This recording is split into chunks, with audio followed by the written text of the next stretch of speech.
Hey guys, welcome back to episode 114 of Shunya One, the revival season post lockdown. Our second episode so far. It's already 2021. We are the only podcast show which basically took a hiatus while everyone else was doing podcasts. But now that it's we have to get back to work, all of us. So that's what we're doing.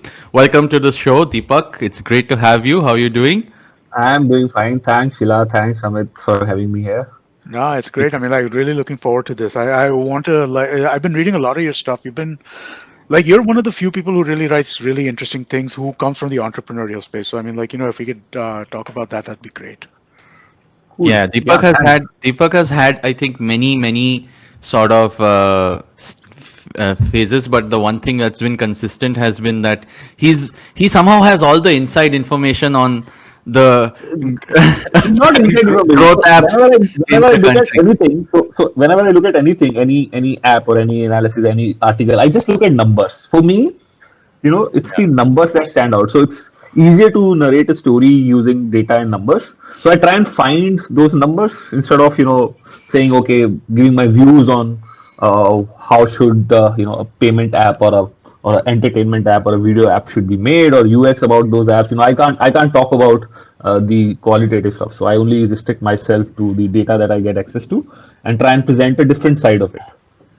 Wow. So how did that happen? I mean, you were obviously just to set some background. You have been a part of a lot of amazing uh, growth story apps, obviously like the likes of Paytm and so on. So, but where did you get into this? Like, what was the start of the mobile ecosystem story for you, or the entrepreneurial story for you? So And we'll get to what you're doing now today as well. So I've been working on a mobile screen since 2008. I was always interested in building for a smaller screen because when Android came out, I was like, wow, this is the right opportunity for me because I was tired of building games for Java, those J2ME small screens, Nokia, and those Yeah. very tiny screens. And Android was like, wow, this is exciting. This is gonna be fun, and that's when I started building games for Android. And so I've always, liked small screens. So that's why my love for mobile was always, there. And I couldn't even today, when I have to check my mail and I have a laptop in front of me and a mobile phone, I would rather open my mobile and do everything there. Maybe even check analytics, check data, open Excel, because I'm so comfortable with that screen, right? So Yeah. that's one reason mobile is what excites me. It started 2008, and then Paytm 2012 was the beginning of my understanding of how mobile apps beyond games work. What exactly goes behind and how to really grow it. And it was like really early days. When I say early days, this was when you would get app installs on Facebook for like 2 rupees, right? Because literally you put your ad there and you can just get installs flowing in because there's a lot of inventory available. There's hardly any Indian app. When I say hardly an Indian app, like you name it and there won't be any app existing back in 2012. Yeah. Big players back then were Amazon, Freecharge was big, MobiQuick was there, and none of them had apps, right? So Myntra was also there. So none of them had any mobile app. They were only focusing on desktop. And Vijay took a bet that we want to go mobile first, not mobile only like Myntra did. That was also a very funny decision that they took. But yeah, so I think that paid off because paid off for Paytm as well as for me because I got to learn a lot because I got a free run, right? Because there's no competition. I was learning new tools and there's no pressure on me to drive the real mobile growth because frankly we didn't have any benchmarks, right? So even if you're getting 5,000 downloads a month, that was still okay because this was Yeah. still It's new. additional traffic that was coming into. Yeah. And when we started pushing our app on Play Store and App Store, both Google, Facebook, everyone wanted to really push us because they wanted to show that how mobile apps should be built in India and how you can grow it. And so I took a lot of help from them as well. So it was like a 1 year training course for me, free of cost. Not just free of cost, I was being paid for it. Yeah. So that's where my real I think understanding of how mobile growth happens started. And obviously like I said, I always loved building for small screen. So the nuances, the UX and the UI for mobile was something which I really understood very closely. I used to follow Android design patterns and UX patterns, and Yeah. how iOS works. Obviously, India has largely been an Android country, so we went a little more deeper in Android. Yeah. So yeah, that's where it all started, and I started writing when I joined Paytm for the first time because, like I said, I wanted to share things that I was doing. I wanted to, learn from other people who would be doing similar stuff outside of India, because in India I couldn't build a community of people who were, doing mobile growth at that time, right? So I thought maybe once I start writing, I'll start attracting people who might be exchanging, some of the stuff that they are doing, and also I'll be able to, attract people who are interested in a topic like this. So and that was the Yeah, so growth that's when the bug. growth bug, the Yeah. birth of growth The happened. blog, yes. And you've Yeah. so when I said you had a lot of insider information, I obviously meant the fact that you had insights into, how growth happens. And from the early days, I remember that whenever you publish stats, right? I think India in general has a lack of stats around a lot of these things. Like you just mentioned that Facebook, the cost per install on Facebook was 2 rupees back then. Like these, there. Do you think today, after like whatever, like almost 10 years, do you think we are at a stage where people do still understand these stats? Has it become a science for any new app developer today, or is Not it yet, still not gray? yet. No, it's actually difficult to perfect it. And I'll give you an example. I've been doing this for 10 years, like you said, getting the attribution right, getting your events configured on multiple platform, getting all tools to talk to each other. Uh, and when we, started building our current app, I had to do it all over again, and we faced same issues we were facing 5 years ago, or 6 years ago, or 10 years ago. Even today, events are not talking to each other. Apps are, throwing the data which is not matching. We are not able to get the right attribution. Those issues still exist, and it's difficult for someone who's never done it before. Uh, and we still not standardized all the data that comes from multiple tools that we use, right? So my Clever tab, my push notification tool will tell me something else. My AppsFly will tell me completely different data. Play Store console is like literally 40% off, and you're still struggling how to really get all this right? So it's not easy, and it's something that you configure for yourself, and then you make peace with it, because you will never be able to get So perfect data, right? So you'll have to figure out what works best for you. So if you start googling, you'll be even more confused. So better not to google, just follow all the instructions, and then make peace with all the mismatch in data that you're getting, and go with the data that you feel is the right data, right? And I generally, my philosophy is I go with the lowest number that comes from all the tools that I have, right. and then optimize from there. So that's actually really interesting. You But when I have mentioned, to report outside to an investor, I go with the highest. but I found that really interesting. Now you mentioned right now that don't bother with googling, right? And that's actually one of the reasons why I really do appreciate some of the stuff you write, right? Because the kind of information that's out there around this kind of stuff is complete nonsense sometimes. Yes. I mean, and the fact that we all have to reinvent the wheel every time we want to try and undertake any kind of marketing campaign around app installation, or like there is, I mean, like one of the problems we faced, or not a problem, right? But I mean, like we've always tried to understand how much it costs us if we want to spend money to drive a listen, right? And a listen to a somewhat targeted this, which has some degree of retention, right? And it's been every time we want to do this, like we have to do this ourselves, right? And I understand why people don't put it out as well, because we do a lot of hard work now to figure out how much it costs to drive a listen. And now if I put that out there, I mean, like all my hard work is going to be able to be used by everybody else in some ways, which feels like that I don't know, man. I know that you should be more cooperative with people generally, but I also feel like the people who are asking for this information from us, who want this stuff in public, are people who are like are Looking for a shortcut, looking for or not looking for a shortcut. Mostly it's the advertising folks, right? And it's like they want to take advantage of the work that we're doing because they're not doing it. this information I should get from advertisers, right? If I go to an advertising agency, they should be able to tell me how much it's going to cost me to drive a listen. Instead, they want us to do the work for them, and then they want us to give them the benefit of that information. And I feel a little conflicted about that. Yeah, I think that's right. I mean, it's a lot of hard work to actually get the data that you want. I think the another viewpoint is that because in every tool that we integrate, there are 20 other options available.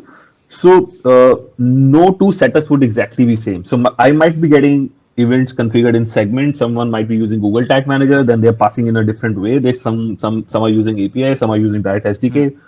So it is kind of impossible for someone to actually copy the setup unless they copy exactly the same tools that you're using, right?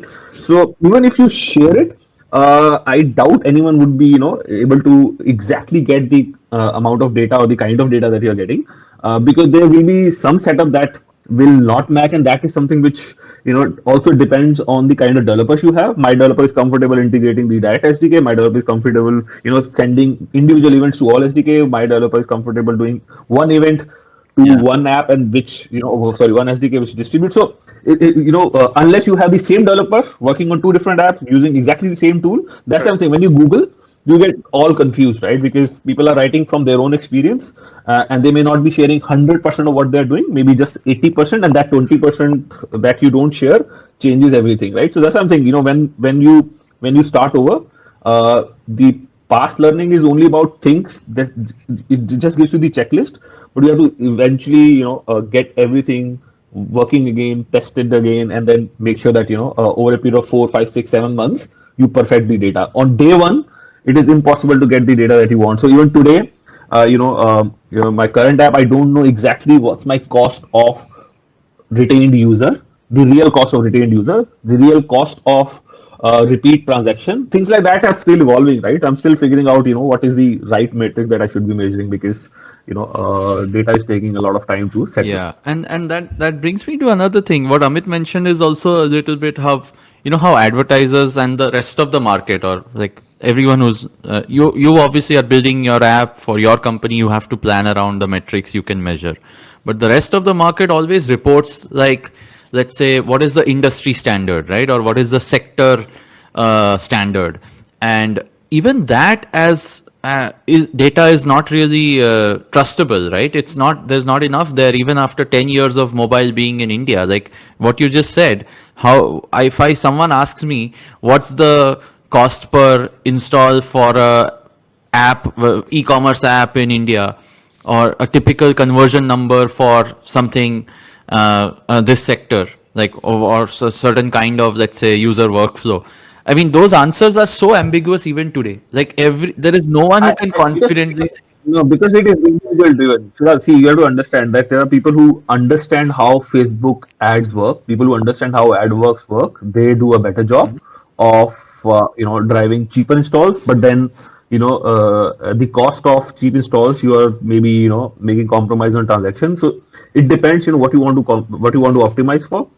There are stages in your business where you want to optimize for app installs, where you want to optimize for registered users, and then comes the stage where you want to optimize for transactions.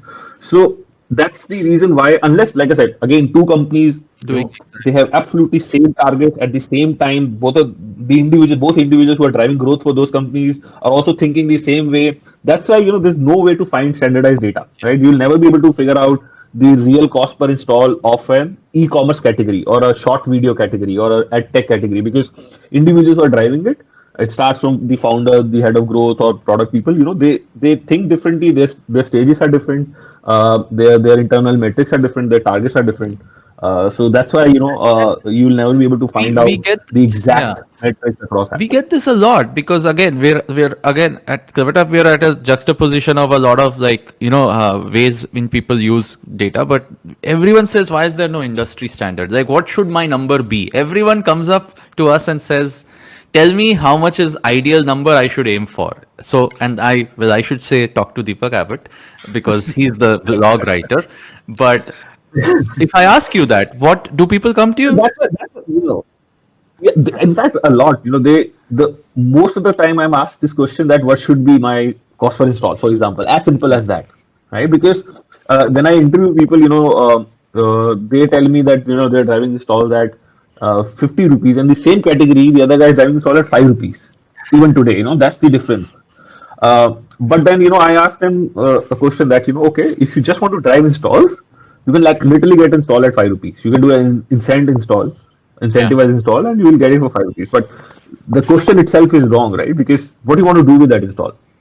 If you want to show it to your investors, then yes, go for 5 rupees install. I will not even recommend you optimize your Facebook or Google AdWords. Just optimize your Throw money at intent the campaign. problem. So that's what I'm saying. Just ask the right question. People ask wrong questions. That there's no point optimize. There's no point asking for data which has so many hidden layers, right? Uh, so cost per transaction, for example, is also something that a lot of people ask me. What is the typical CAC, if not transaction? What is the typical CAC for a fashion app? Someone recently asked me. I checked around with a couple of friends at Myntra. They think the first order is costing them about 2,400 bucks, right? Uh, Wow. now, if I now that's Myntra, and they're selling a lot of branded stuff, and they are obviously 10 years into the business. Now, if I tell this to someone who's just starting up, 6 months into the business, and they have all D2C brands, no known brands, they can't use this data and build their own CAC model, right? Because Yeah. the kind of TG they are targeting is different, the kind of product they are listing is different.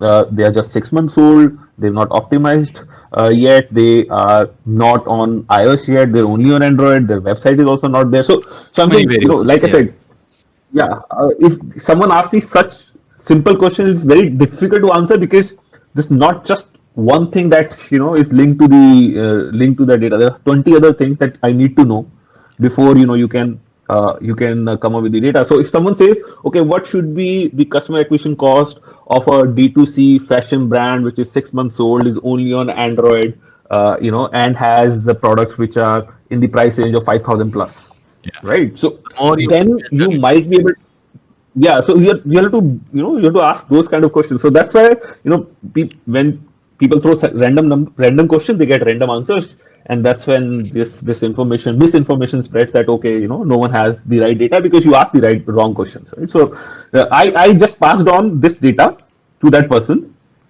and now that person can assume, okay, my CAC could be 2,500, around about 2,500, right? So I obviously shared everything that why 2,500 may not be the right number, but they were happy with that number. At least they got some number.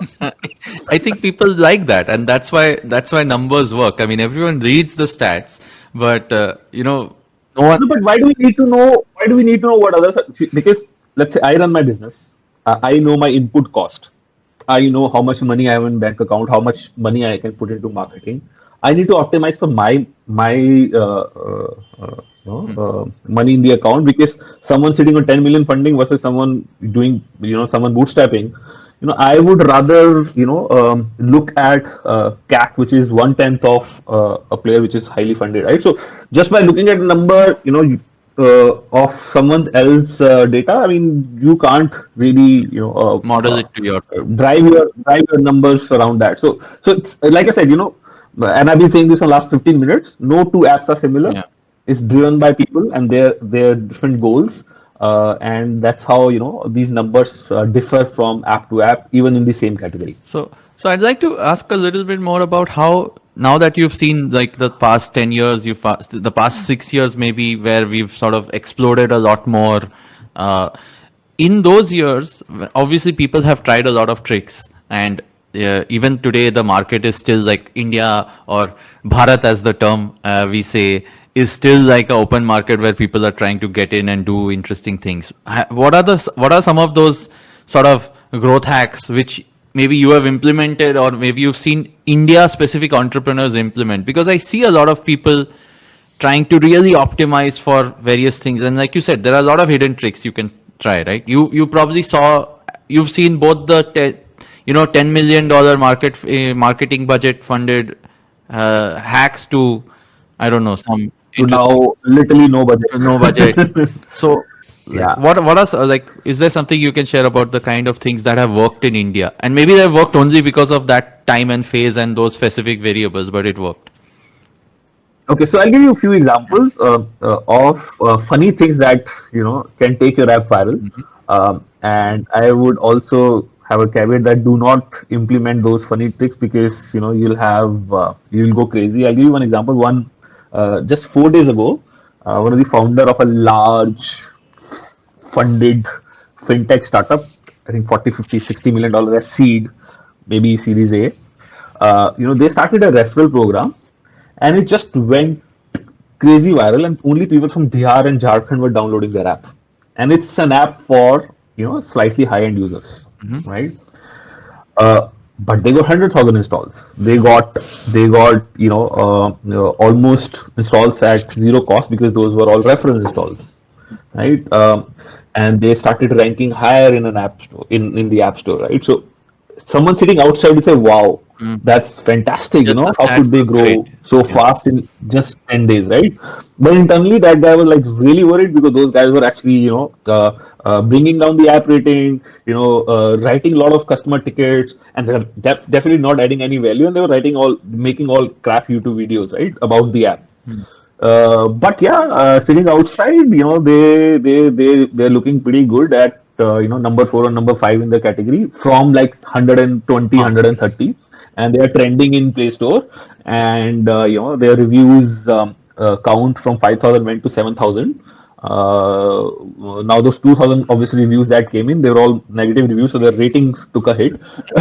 But I'm saying, they built a referral program which attracted particular set of users. So and we've done that at Paytm as well, where tweak a referral in a way where it's easier for someone to gain it. If not deliberately, but you left a loophole open. You can get, and I'm not joking, you can get million installs in a month if you just keep it open.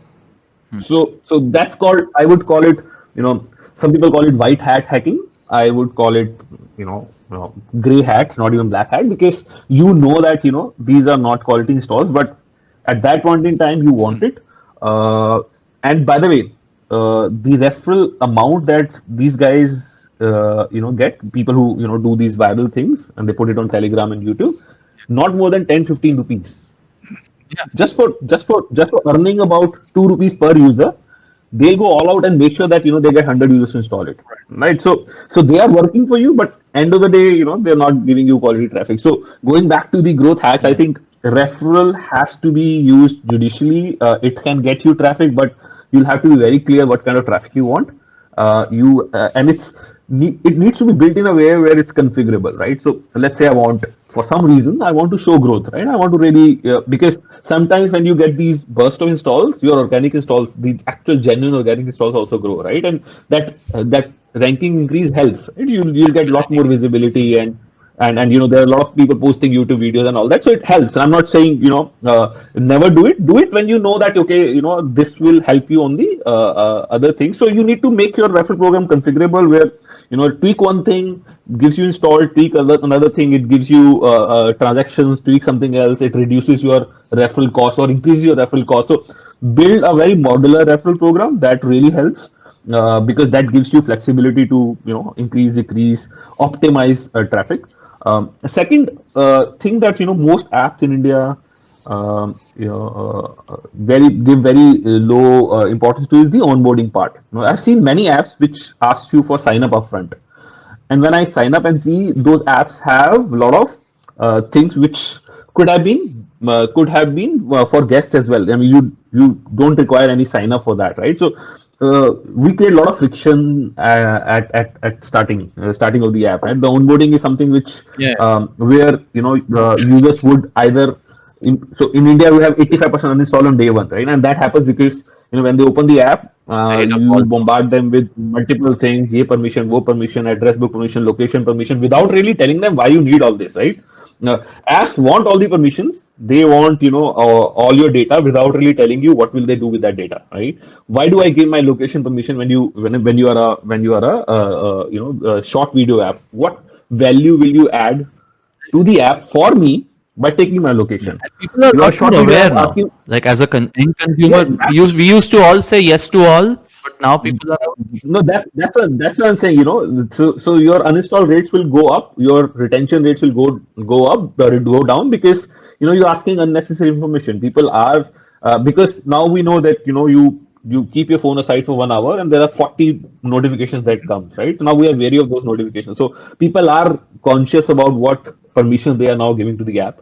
What those apps are sending to you, because those push notifications, some apps really abuse a lot. Yeah.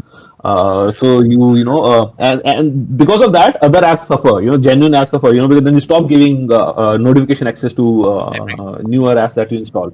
Right. So as an ecosystem, I think if we can be little conscious about how we onboard the users. So when I say onboard, it's not just the sign up, like I said, permissions and the first screen that we show. We have this habit of some product managers have this habit of doing a guided tour.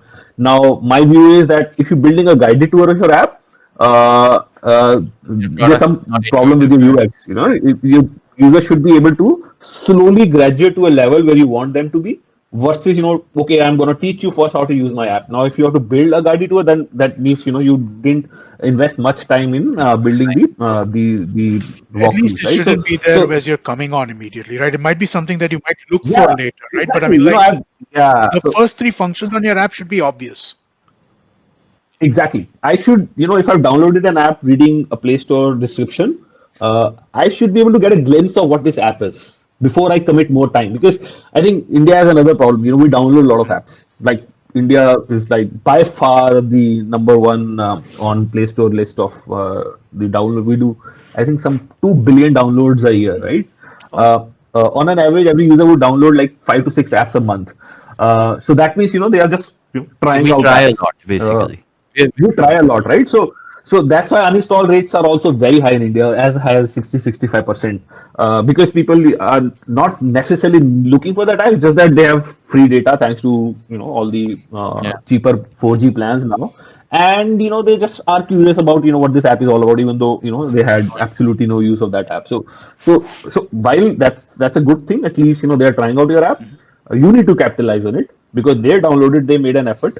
How do you really retain those guys? And by showing irrelevant information upfront, or by throwing them with everything upfront, you are not doing justice to the hard work that you Because put I in. think, the number one thing, and this is somewhat of a joke and somewhat lighthearted, right? But I think the number one thing people could do to improve onboarding experiences is make the access to shut things down bigger. Right. I mean, Sheila Ditya made a post like last week about looking for a mattress. And I saw a bunch of recommendations. I went to a couple of the sites. And my God, every time I'm clicking on them, it's just like that X would not shut. They're giving little pop ups and the X would not shut. I mean, that's the biggest, it's the most, it happens on apps, Maybe it it's by happens on design. websites, everywhere. This is like the biggest I thing. think product managers are greedy. Product managers are greedy. They want, a lot of information from users. They, want users to do everything for them. It should be the other way around.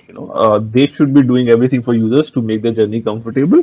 And they should find the right moment to collect the data. Ideally, they should find, they should not ask the user what they're looking at. They should be able to determine the patterns, look at their app journey, and customize the solution for them. I know it's easier said than done. But by, like I said, if you get 100 users and you've lost 80 because of your over obsession with collecting information, now you have to play with those 20 users, and now just pray that those 20 users Yeah, will stick around. stick around, because it's not just day 1, day 2, day 3, day 4 retention. Literally, takes away 95% of the user. Now, if you were to make your app simpler and not obsessed with all the data, at least you have, instead of 80 uninstalling, maybe just 50 uninstalling those 30 extra users who might be spending a lot more time, and out of the 30, maybe 5 stay back. So at least you have some incremental, increase in number of users. So that's how they need to think, versus saying, oh, I need to, collect information so that I can optimize for those 20 people. Right. No, you do not collect a lot of information and have a chance to get 30 users instead of 20. Exactly. Yeah, That's no, how I so- would look at it. Yeah, makes sense. and that's where actually the volume of people optimize a lot for I think we're like you said the right thing, we're greedy as product managers. A lot of teams are greedy as product managers because we always think very short term, and I've seen this in how people build their products. Maybe it's just because we are to take another phrase of the ecosystem, it's like we're a low trust society.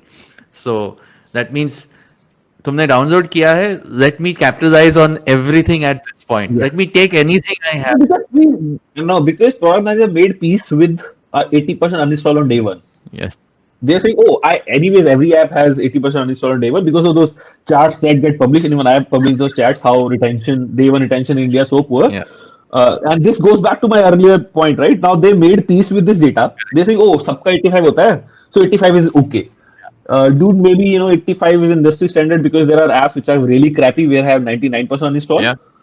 And there are good apps which have, let's say, 60% uninstall on day one. Why don't you aspire for that, right? So why are you making peace with 85? Because there are a lot of other factors that impact retention, Yeah. right? So that's where I think the standardization of data also doesn't help because everyone thinks, yeah, okay, that's okay to be around this data. I'm not doing anything bad. So that's where I think I would not recommend someone to ask some other apps data and say, okay, I will also try to be around that. Another question I have always is like, even now, after so many years of mobile and such a huge market that India has become, we still have the debate around ARPU. I want to ask you about that because, and I want to also get into the kind of business that you're working on now.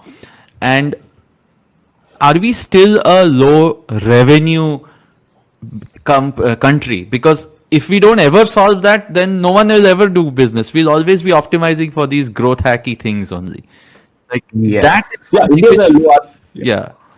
No, definitely. I think India is a low ARPU country, still is. So just to give you some data, India, like I said, is number one on app installs on Play Store, and by far, like literally, the number two is 30-40% lower than India, right? That's Brazil. But when it comes to ARPU, India is not even in top 25. And these are Play Store revenues, right? So people who do in-app purchase. Now, Right. most in-app purchases are around, dating apps and gaming apps and, all those utility apps. So any which ways, India will not pay for anything which has a virtual, gratification, right? Yeah, So instead of- they say, okay, if I'm on Tinder, I'm okay with 10 swipes a day. I don't want unlimited swipes. I'll come tomorrow. I have enough time. If you are playing a game, you are okay with the free levels, Yeah. and because you're not a committed gamer, right? So virtual products, India anyway is going to be a low ARPU market. I don't see that improving because it has not improved in the last 5 years. By the way, the needle has not moved. So even what I though was our income might have Yeah. slightly improved, but our India has not improved on the in-app purchases. Now, when it comes to ARPU from off-app, which is like commerce or any other product that you sell or any other transaction that you do outside of app, there we might be seeing improvements because that effort is being done by all these large funded startups to drive consumption, right? Now, but there's no direct way to find that out because we talk about broad numbers, GMV, and transactions and unique transacting users, but no one says that okay, what's the revenue per user? Because revenue is still one term which, while it is internally being used, but externally no one really puts too much stress on revenue in India, right? Because Correct. India is still a growing country and everyone wants high level numbers or top of the funnel numbers, right? Correct. That I have so many active users, I have so many so many transactions, I have so much about those numbers because if you start optimizing for revenue now, chances are that there'll be three more competitor apps which will get funding and they'll go ahead of you because you're optimizing on unit economics or you're optimizing on revenue. So that's one reason why I think ARPUs are lower because collectively everyone is in a growth phase right now. In growth phase, you're looking for, like I said, top of the funnel numbers, while internally you might be focusing on revenue, but that's not something that everyone talks about when they share their data externally because they know that revenue is something which might come at scale, and then unit economics will make sense, and that's the growth story, right? That's why everyone is interested in India because the good part is that the absolute number of smartphone users is so huge that you'll be able to find those 1 million, 2 million users who will be able to make money for you, right? So you have this either you can build for 100 million users who might give you $1 a year, $1 a year is reasonable, right? Or you build an app for million users who might give you $100 a Yeah. year, right? So Cred versus ShareChat, for Correct. example, right? So ShareChat is hoping that they'll be able to make $1 from a user in a year, and Cred will eventually look at making $100 from those million users, right? So both of them would be $100 million, right? But right now, I don't think so. They're looking at $1 from 100 million or 100 from 1 million, because they know that first they need to ensure that those million users, once they start using Cred, they do not go Correct. anywhere. They continue to use it, and ShareChat needs to ensure that those 100 million users, they Stick around. tomorrow when a new shiny app come, do not hop onto the other app or abandon this app and go somewhere else. So they need Facebook, WhatsApp, those apps, the kind of retention they have, they need that kind of retention and stickiness, and then maybe unlock But revenues. Because you unlock revenue now, chances are that your users might be slipping away from you. but it's actually happening is also what I am hearing, and I think Yeah, you wrote about it moving. yourself, uh, that there is revenue if you look for it. There is revenue happening today, and it's like slowly increasing, right? I'd agree with that too, right? I think that the most of the revenue is off app, right? It's not through in-app purchases. But just, I mean, like when you look at the world around you and you look at how many people are using online stuff to do stuff, or whether it's e-commerce purchases, whether it's subscriptions, whether it's like all that kind of stuff, Food which delivery doesn't or come. Yeah, whatever. I mean, like that stuff's just growing like hugely.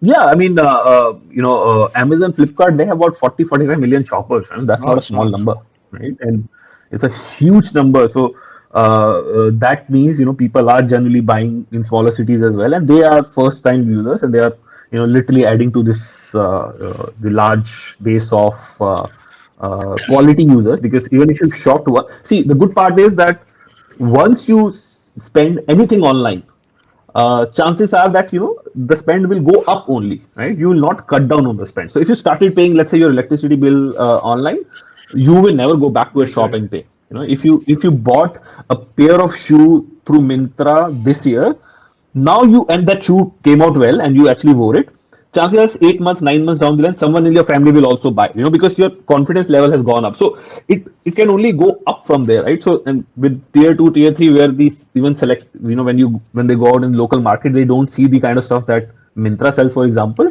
Eventually they will, find a lot more value in buying online, because now they're suddenly exposed to the kind of products which are never available in the city, right? So I am a huge believer that right now focus on growth, and eventually revenue will start coming in, where it'll start making sense for these companies to put in a lot more Uh, dollars into just, growth. just So this will to balance speak out. to your point, right, about first transactions, I think that's the silver lining in the pandemic in some ways. It's a small silver lining, but it's a silver lining. So many people have gotten used to, like, the amount of cash I need to bring into the house right now is about 20% of what it used to be, before the pandemic. Everybody, we're paying like milkman, we're paying like vegetable guy, fruit guy. Everybody's getting paid online now. And I think that's something that, I mean, like they're getting comfort at like, with being able to receive payments online. More and more people, I think, will start looking at that, right? No, definitely.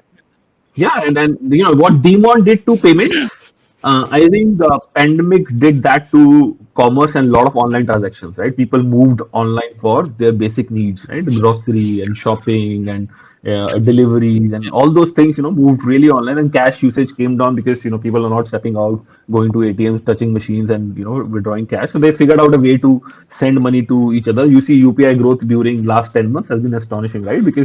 Uh, uh, because trade is still happening. We are still in business, so, and money needs to be exchanged. So people actually found way to send money to each other, do their transactions, get Dunzo to deliver stuff, or get 1mg to deliver medicine, or get big basket of grocers to deliver grocery. All that accelerated 2 to 3x in 10, 11 months. And I go back to March, April, where everything was so gloomy. Everyone thought that the country will shut down, the world will Correct. shut down, and the businesses will come to standstill. I think in hindsight, I think this pandemic, at least for online businesses, proved really, really positive. So I hope this trend continues. Like I said, once you start using it, once I've ordered grocery from Big Basket, and assuming the delivery was good, the quality was good, chances are that you will If the automate it. experience is positive, you're not going to stop, right? I mean, like, Yeah, so that assumption is there that experience has to be so positive. So assuming the my experience is vegetable positive. guy doesn't want cash anymore. He wants this. He wants us to pay him by Paytm. He's like, I don't have to. He said, we pay him through Google Pay. He sends us a request for whatever his bill is. I pay it immediately. He gets it right then and there. There's no like, you get your bill at the end of the week or anything like that. It's just immediate. No, So that's they because just like the rest of the ecosystem around him is also now cashless. I mean, people used to love Exactly. cash because they needed cash to give to other people. Now, because the whole thing has at least started to move cashless, it's become great. I mean, that's In the fact, I remember at Paytm, we used to wonder why shopkeepers say no to receiving digital payments when we are charging 0% MDR. It was because they needed cash, like you said, for downstream payments, to their suppliers. So we at Paytm consciously tried, looking at the entire supply chain, see, okay, how can we enable digital payments for people who come and supply to this guy?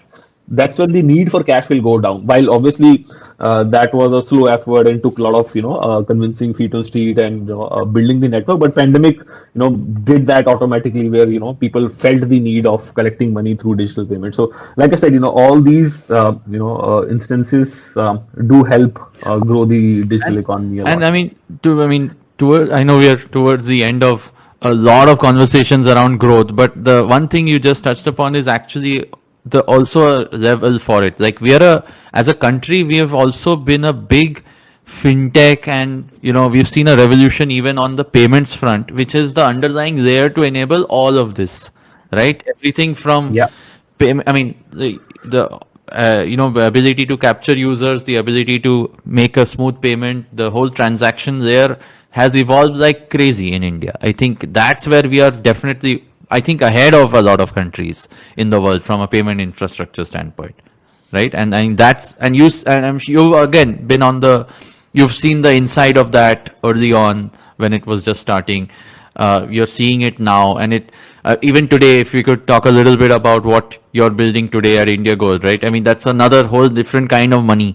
I would like to know also why you chose that, because that's also, how was that data-driven decision? When you saw the whole fintech Okay. story, how did you get to gold? How did it end in 2020 in gold?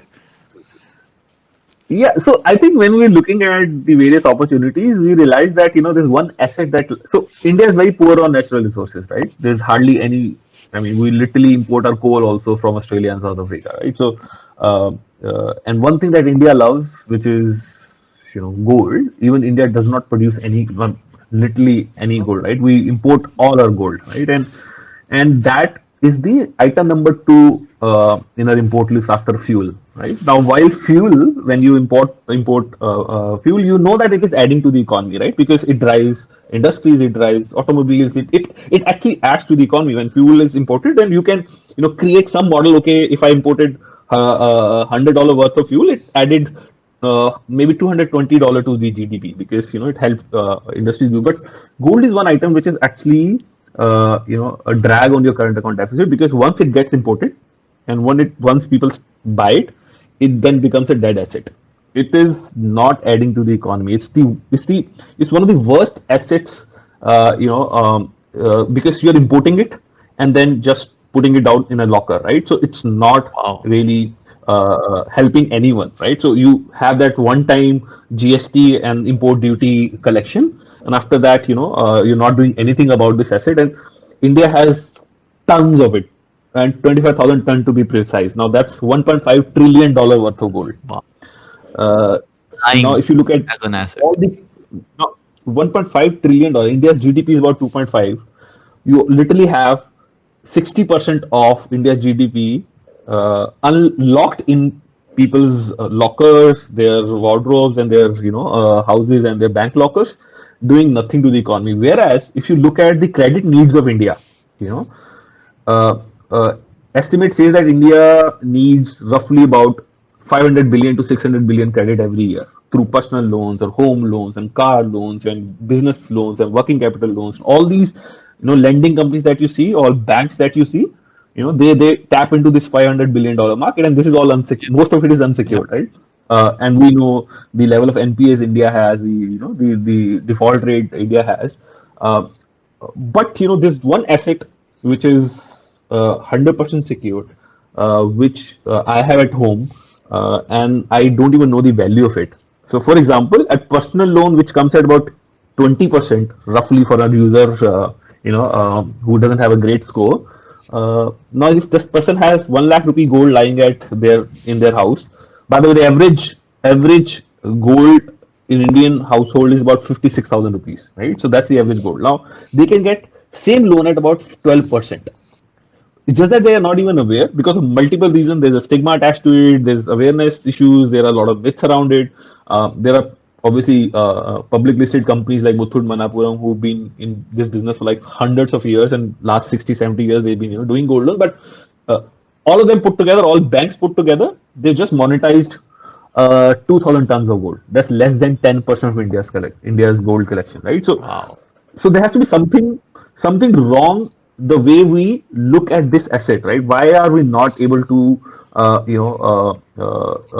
monetize this when every bank, every NBFC which offers gold loan is like literally giving loans at about 9%, 10% versus personal loans which are difficult to come by. There's a lot of rejection rate because if you look at India's credit rating, only about 120 million, 150 million people are eligible for any unsecured loan.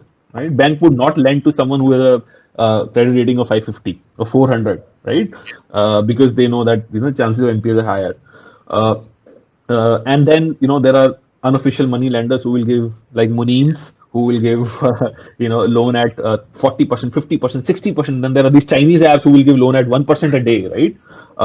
Now same people would might have some gold at home, which they could have just gone to a branch nearby, or asked a startup like ours or Repeat to come home and give them loan, would have got it at not just 8, 9, 10, 11%, but also it's more secure considering that your gold is in safe hands. Your gold, when you have money, because gold as an asset class, because it's secured, the terms are easier, so you don't need to pay EMI every month.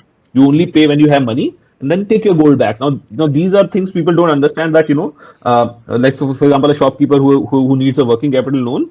The problem is their cycle is about 3-4 months long, so they will not get the chunk of money before 3 months. But if I've taken a personal loan, I have to pay EMI every month. Yeah. That defeats the purpose, right? Every month I don't have money, right? So whereas gold loan helps you, get the amount of money that you need right now, and pay as a bulk payment after 6 months, right? These are small little benefits which have, but like I said, we are here to build a product which might, and I say might because we're trying to build something which we believe will bring in these users out who don't use gold loans, who have attached stigma to it, and because of Bollywood, Sona Girvi Rakhna is considered really bad, especially in North and West India, right? So South is big on gold loan, but North and West is not, because Bollywood really has put that stigma, and family also, gold is considered as the last resort. Right. कि अगर सोना गिरवी रख दिया तो मतलब everything else Correct. has Yeah, that failed. has that impression has been great. So we're trying to change that part of your thinking, saying okay, uh, सोना गिरवी रखना anyway is a wrong term.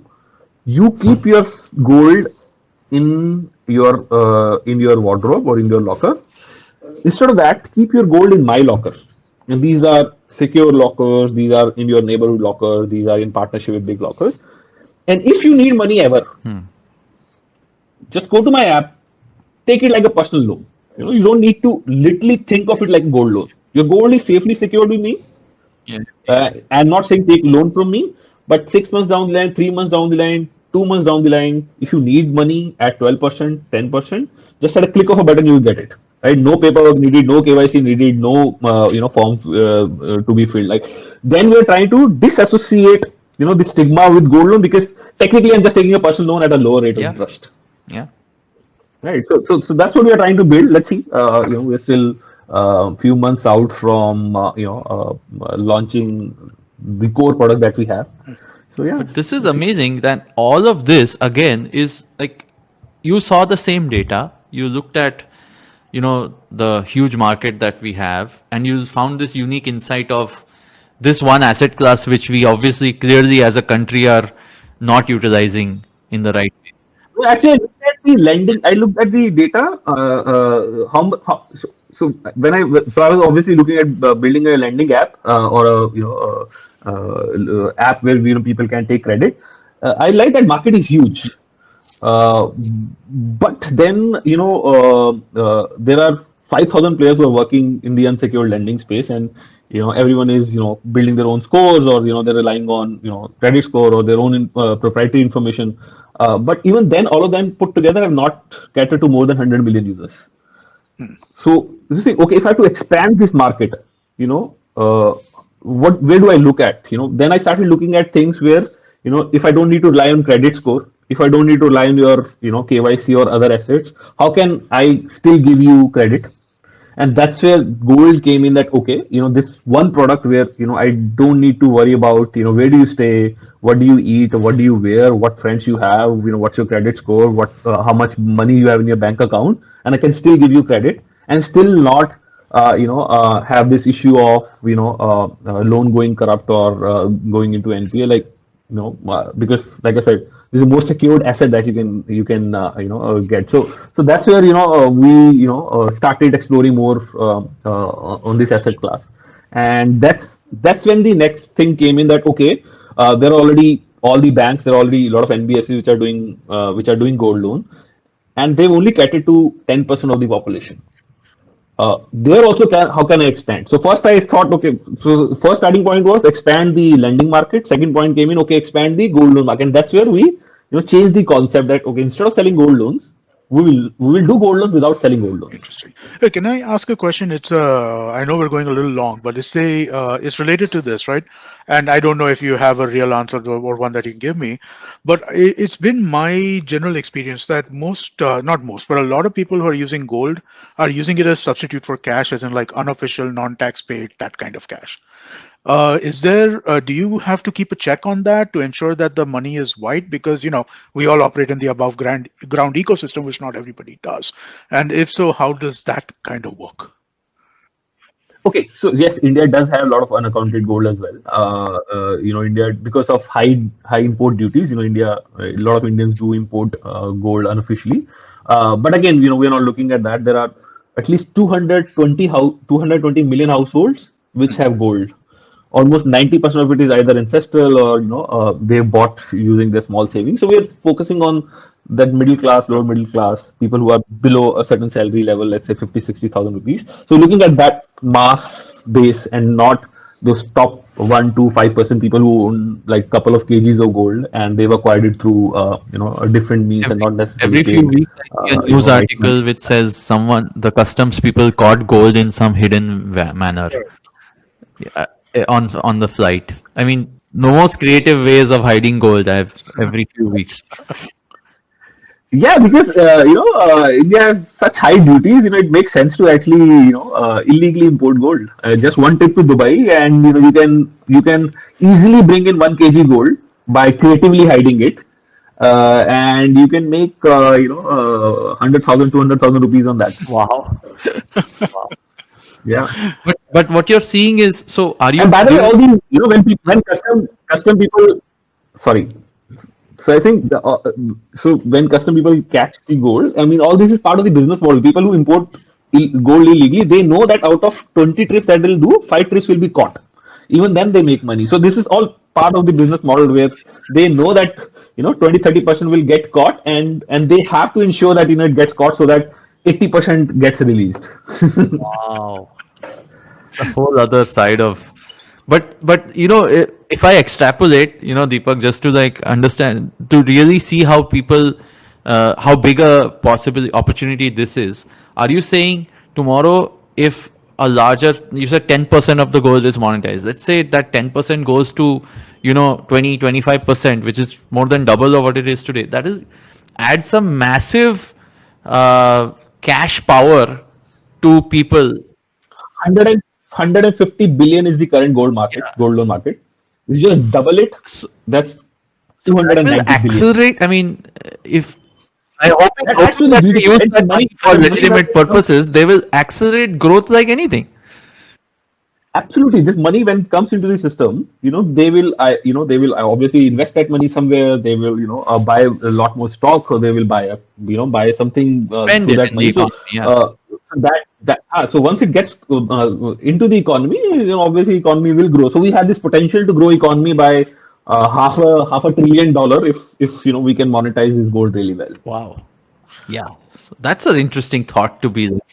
And also, I think India needs to reduce its gold imports. Right, we don't need to import a lot more gold. India's love for gold, while it is good for us that a lot more gold, 600 ton to be precise, is being imported every year. But there's enough gold that lies in India which can be recirculated. Yeah, this is interesting. To I mean, we'll see how this turns out, of course. But this last data point amongst all the various data points that you've shared with us today, I think is a huge one. It's just thinking about it. I mean, there's so much. This is untapped potential in a lot of ways for the whole economy. If we can figure this out, if we can. Yeah, in fact, government tried gold monetization scheme which didn't work for multiple reasons. So government has been trying to monetize gold, but it's a difficult one. So Yeah.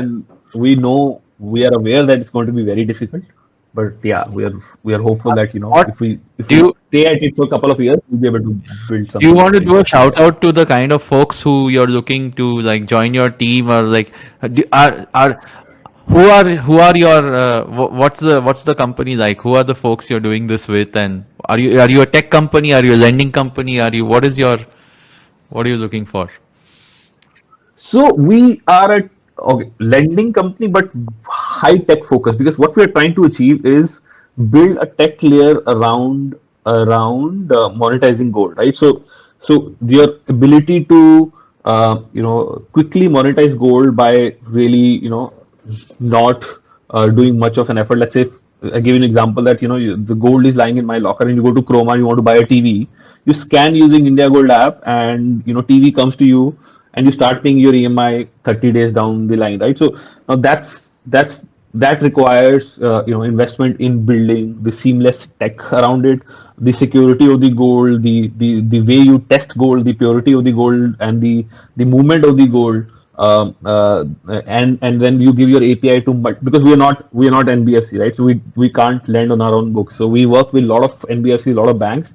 So seamlessly, integrating all those banks and NBFCs using one API. So we called it Gold Open Credit Network, where all these NBFCs can first time experience gold loan, because like I said, gold loans an operationally heavy business. Now they can just by using our API give credit to our customers without really figuring out the way to handle operations, right? So that's where tech comes into the picture, where my API becomes like the default alternate credit score API. So I'm actually technically building an alternate credit score, which is available to anyone to lend against. Interesting.